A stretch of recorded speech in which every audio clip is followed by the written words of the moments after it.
réussi, que tous tes parents sortent.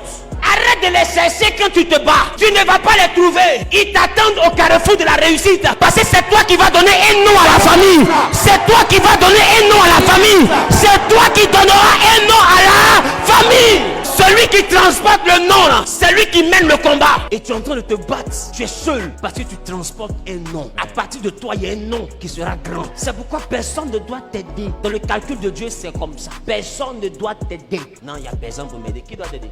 Ta grosse étoile que tu peux te promener, lourde étoile que tu peux te promener partout là. Tu vois pas? Qui va t'aimer? Non, parce qu'il pas, ça n'est même pas. Tu brilles trop. Qui va t'aimer par rapport à quoi? Tu es trop belle quoi. Tu vas voir étoile et puis en plus encore t'aimer. Par rapport à quoi? Les frères de Joseph n'ont pas aimé Joseph parce que son étoile brillait trop. Or, c'est lui qui transportait le nom. Ils ont vendu l'enfant. Mais le pays où il est arrivé, c'est là-bas les chars de Pharaon les a transportés. Je suis en train de te dire, ta destination finale, ta famille va te retrouver là-bas. Mais avant de te retrouver là, la Bible dit, et vous aurez pour ennemis les gens de votre propre maison. Si dans ta famille on ne te persécute pas, si tu n'as jamais reçu à un moment donné ton évolution dans la famille, un combat qui sort de ta maison, je doute du nom que tu transportes. Parce que le nom que tu transportes, si c'est vraiment un nom qui doit changer la famille va te combattre. Si c'est un nom qui va dominer la génération doit te combattre. Quand tu es né pour impacter une génération, la génération se lève contre toi. Lui là, il n'est pas de Dieu. Celui-là, ce qu'il fait, c'est pas bon.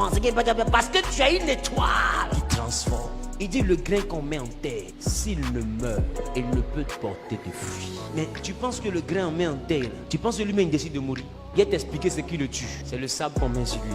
Et ça qui le tue. C'est pour dire qu'avant de devenir un arbre qui porte du fruit, il y a quelqu'un qui prend le sable pour verser sur toi pour qu'on ne te voit jamais. Donc celui qui doit devenir un arbre, on lutte d'abord pour le faire disparaître. Mais ce qu'ils oublient, c'est quand ils te voient, tu as disparu. Pour eux, ils t'ont éteint. Mais ils ne savent pas que c'est maintenant que dans le sous-sol là-bas, là, tu es en train de te préparer à devenir un arbre.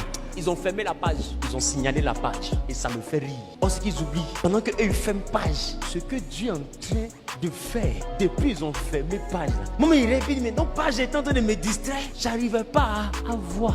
Tu ne te connais pas, c'est pourquoi tu pleures. Ton problème c'est que tu accordes l'importance à ton problème, mais tu ne sais pas que quand tu as Jésus, ton problème a un problème. Quand tu as Dieu et toi, ton problème là a un problème. Il dit, ils te feront la guerre.